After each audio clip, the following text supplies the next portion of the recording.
The greater good. Hey everybody, Greater Good Mining here.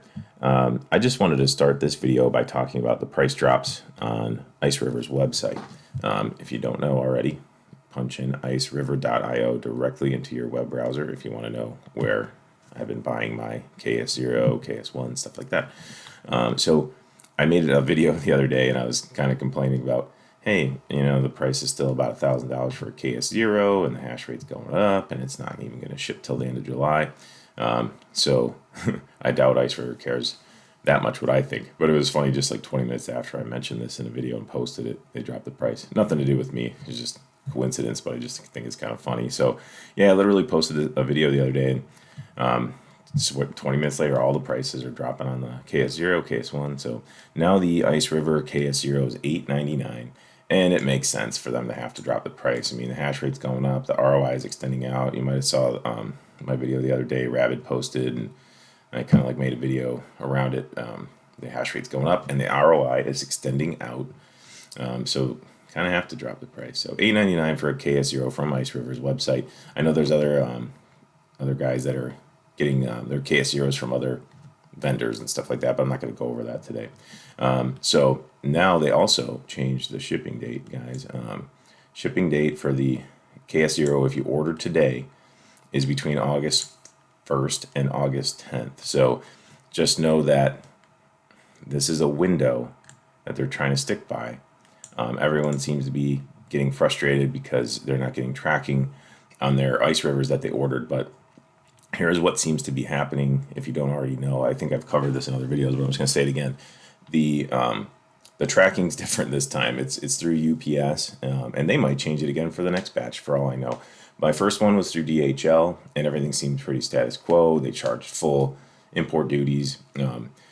So second batch came from UPS, and this time it was a little weird. My KS0, I got tracking for it, and then like 2 days later, the thing showed up, and it didn't give me any updates on where it was in the system. It just showed up on my porch one day. I didn't have to sign for it. I didn't pay any import duties because I used a coupon on that one, and I didn't have to pay import duties on the KS0. So it was a little weird. I was trying to dig through. I'm like, all right, what really happened here? And it looks like it was actually shipped from Hong Kong on the 4th of July, and it didn't give me a tracking number until it landed in the States and was scanned in. So I wasn't expecting it to show up that fast, and I didn't get any updates throughout the shipping process. It just showed up after I got my tracking number 2 days later. It showed up exactly the date it said it was going to on the tracking number, but usually I'm used to getting a tracking number, being able to follow it through a system the whole way, and knowing exactly what day it's going to show up. And even like you can waive your right to sign and all that. I didn't do any of that, and it just was sitting on my porch. So anyway, just be aware the shipping's a little weird this time, guys. So if you might not have a tracking number, and it might be like 2 days away from getting to you. So everyone just keep that in mind. Try not to get too frustrated. And these are just shipping windows. They're not guaranteed. But honestly, my KS0 was shipped between that July 1st and July 5th time that I was expecting it to be shipped. So they held up to their end of the bargain there. I will say I'm a little bit bummed. My KS1 has been a little bit delayed, but it's not that delayed. If you think about it in the grand scheme of things, it's the 13th of July right now. They said the KS1 would ship between the July 1st and July 5th batch, and I got tracking for it yesterday. So for all I know, they only shipped it a couple days late, if you know what I mean, considering what I said earlier. The shipping date, when I get my KS1, I'll try to dig back like I did on the KS0 to find more details and see exactly when it shipped from Hong Kong. I had to like look at the package once it arrived to see actually when they created the label and tried to ship it out and everything on their end. So you guys might not be getting your tracking numbers until it actually lands in the United States. Just an FYI. Sorry, I'm kind of babbling about that, but everyone seems frustrated about the shipping. That's my number one question: is which website to go to and what's going on with the shipping. When am I going to get my Ice River? So there's that. Now let's look at the KS1. Prices dropped to $7,499, and they're saying the next batch should ship August 1st through August 10th, same as the KS0. So pretty good price drop on the KS1, guys. Also, KS2, bam, $13,999. I wanted to get one of these so bad. I was trying to update my KS1 order to a KS2, but it didn't seem like it went through in time. So it would be so awesome if a KS2 showed up instead of a KS1 tomorrow. But that's like hopium right there. But either way, the prices are dropping on these smaller ones, and the shipping date is also August 1st through August 10th. So yeah, man, I'm kind of jealous of people that ordered the KS2. Wish I would have done that. I mean, I spent more than this on my first KS1. But if you saw my video yesterday, I mean, I've already mined. Now when I look at my tangible wallet, it's like $9,000 worth of Kaspa. So I guess I don't feel too bad. All right, so anyway, let's look at the KS3. KS3 is still up there. I think, don't quote me, but I think it was like $48,000 not too long ago. I've been hearing my new friend T Swift. I've been kind of chatting back and forth with him. Thanks for giving me some info, T Swift. He said that it doesn't seem like too many people are ordering the KS3s. I think that rightfully so. Like, look at that price. I mean, that's kind of a scary price to go with. And there's Ice River saying they're going to ship August 1st through August 10th. That would blow my mind if they shipped. I guess we'll see. I've also been hearing from T Swift that there've been the manufacturing issues and like chip issues, and it sounds like from what he said the KS3s are not likely to ship on time. And I don't want to spread FUD, and I don't want to like put anything out there that's not true. This is just he said from a reliable source that the KS3s might be delayed, because if you look at Bitmain's website, they're very non-specific. They're saying maybe August through September. And, T Swift also said he hasn't seen any out in the wild. Like it would be pretty obvious if there was a bunch of these hitting the network. You can check and see who the top miners are. And right now, my KS1 is one of the top miners. For a long time, it was in the top 20, top 15 or something like that. I'm sure I'm bumped way down the line now because tons of people are getting the KS1 and KS2. So I'm probably way down the line now. But for a while, I was like in the top 20. That was pretty exciting. Felt real special. But anyway, I haven't seen any KS3 like hash rate hit the network because I'm not seeing any unless they're doing it different. I'm not seeing any obvious signs that there's KS3s hitting the network. And I haven't heard anyone receive these.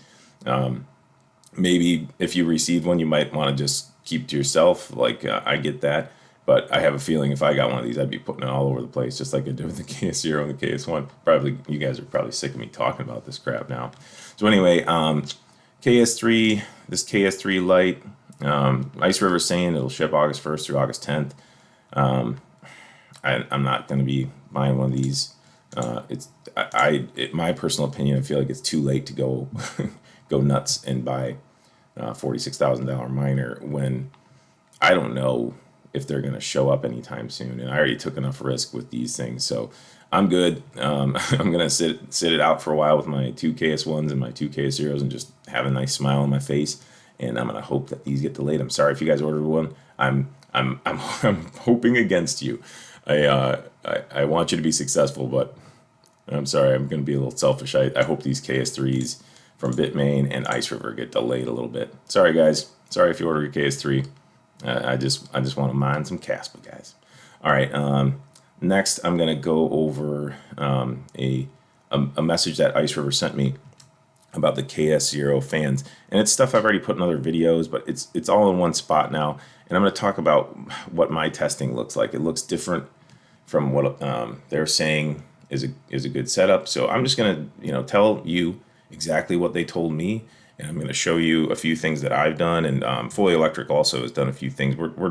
Me and Fully Electric are like mad scientists trying to optimize these things, and I'm getting advice from some people that I don't even know if they have one in their hands. They're all telling me what to do, and that's fine. I don't mind getting tips, but I've got these in my hands, and I'm testing them, and I'm looking at them. I'm looking at the dashboard. I'm looking at the web GUI, and I'll tell you exactly what I've seen so far. Let's get into it. They say, "Hi, Greater Good Mining. I would like to share the latest feedback received from our technical team regarding the firmware update for the latest batch of KS0 units.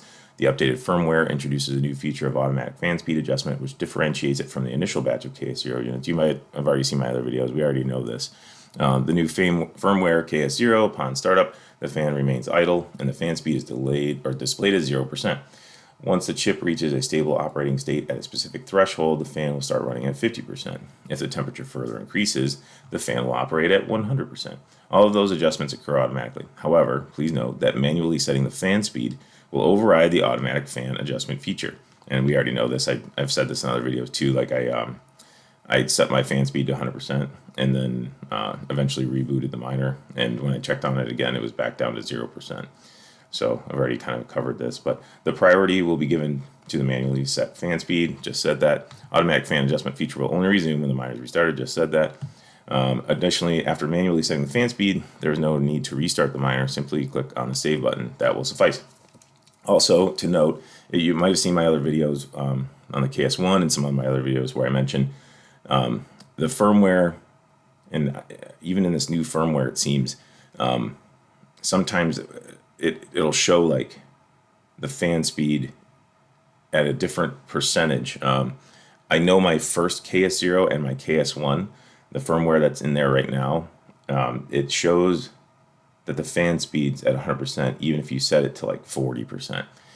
So just in case you guys get a new Ice River machine that has old firmware, just know that if you set your fan speed to 40% and then next time you check out it says 100%, it's probably still running at 40%. It's just for some reason that that old firmware didn't show exactly what the fan speed was at any minute.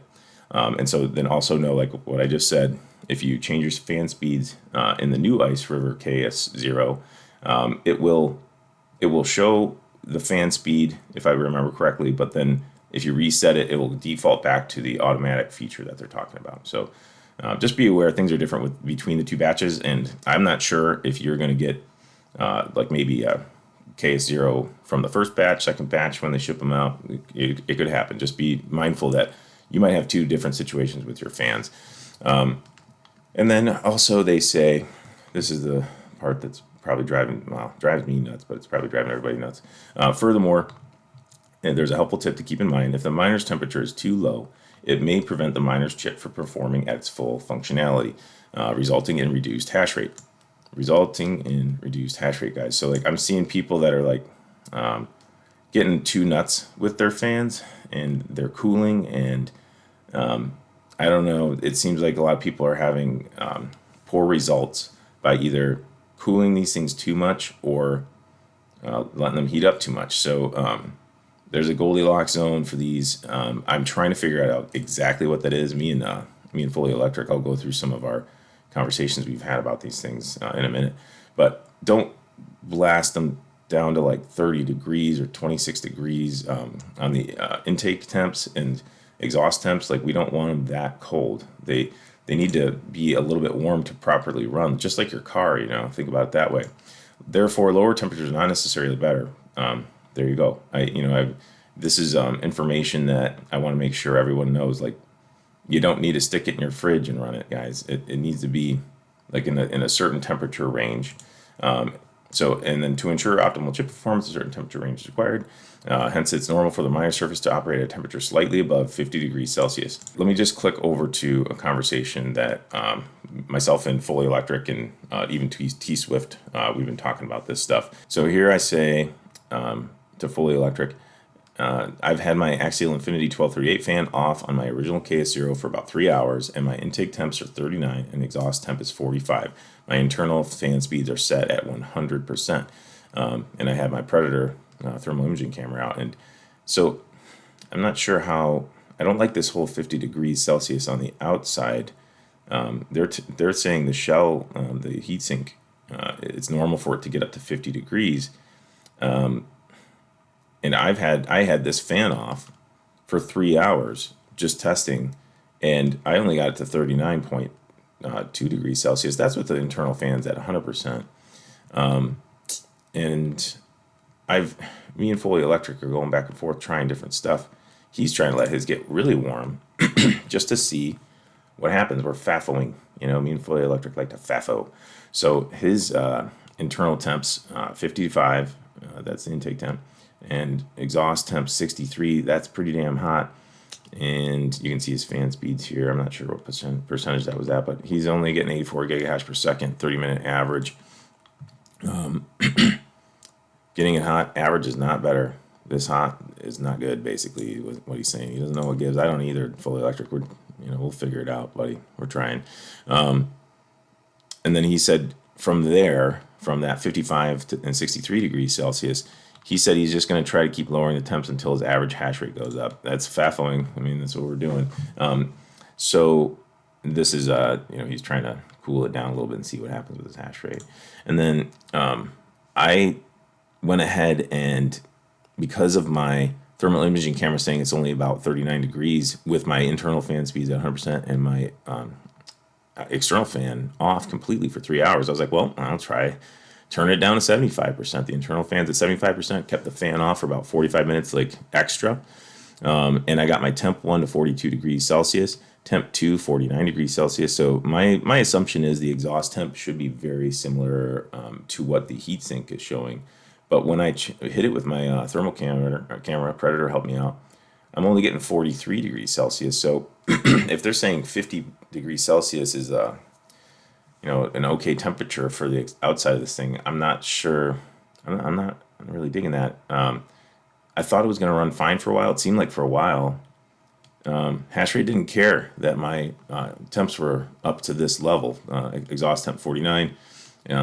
Heatsink was at about 43 degrees Celsius, maybe 44 here at this hotter spot. And I was like, hashrate, don't give a F, like honey badger. And then, well, I take it back. Like I waited longer just to make sure. And then here was my temperature at this moment when I said this to Fully Electric. 41 intake, 48 exhaust, 43 or so at the heatsink, and my 30-minute average was like 72, and my hash rate dipped all the way down to like 21, and my ice rivers have never done that before. And sorry if I was getting frustrated, so sometimes when I get frustrated, I lash out. And I said I don't know what Ice River's talking about. Sorry, Ice River. I get frustrated sometimes when I'm trying to figure stuff out. So I don't know, guys. I don't like the way they're running, the way that message says to run them. Me and Fully Electric probably will not be able to help but F around with this stuff for a while and try to figure out the optimum. I got bad results with the external fan off and 75% internal fan speeds with these temperatures in the range that they seem to be suggesting. And I'm sorry, guys. All the chats I've had back and forth, and people get like, I don't know why people get so defensive about the fans on these things, but it was running perfect with my axial infinity fan aimed down, and I know for the 100 millionth time that you can aim them up, and then the internal fans are aimed into the thing, pushing air through, and then supposedly putting the fan aiming up on the top of the heatsink will suck the air up through the holes in the top, and that makes sense to me, And if you guys want to run them that way, cool beans. Do whatever you want as long as your hash rate's stable. And I'm going to tell you, my hash rate's not been stable. I've tried everything. I've tried aiming them up, aiming them down, taking them off, aiming them sideways. I'm just going to tell you, this is for me. Like I'm aiming it. I'm going to continue to aim it down. I got rid of my other power supplies that you guys have seen. Sorry I didn't include it. See my power supplies up here. The new ones that Fully Electric recommended in one of my other videos. I'll leave it link in the description to the power supply that Fully Electric recommended. But it runs much cooler than my other one that I got from Ice River. The other one I got from Ice River in my new batch even is a 90 watt power adapter, laptop power adapter.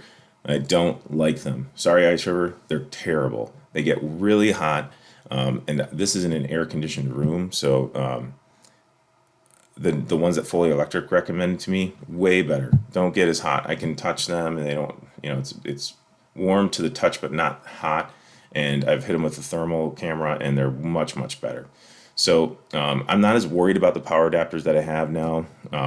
That's not the reason why I'm aiming these down anymore. The reason why I'm aiming the fans down is just because I'm getting better, more stable hash rate that way. That's all I care about. Like, we can argue about thermodynamics and what the temperature really should be, and all I care about in the end is, am I getting stable hash rate and good hash rate? And I am not getting good hash rate with the fans off. I'm not getting good hash rate with the fans aimed up. I've tried it every which way you can. I've tried it automatic mode on the KS0 with the fans aimed up, automatic mode with the fans aimed down. I've tried it 100% internal fan speeds with the fans aimed up, down, every which way. And like, do whatever you want, but I'm going to aim the fans down. That's what I've been getting the best results with so far. Things might change. If they change, I'll let you know. And sorry, I'm rambling again. I keep on doing that. But anyway, I just wanted to talk about the fans. That seems to be the biggest thing that I've been getting frustrated with lately. And I feel like this is going to be one of those epic arguments we have for probably years on these things, if they are profitable for that long, or acceptable profits for that long. Like, we're just going to probably argue about it. So anyway, let's have fun arguing about it. So that's about it for this video, guys. I hope it helped you out, and sorry if I ramble a lot in it, but I would just want to get the information out to you, and hopefully it's helpful.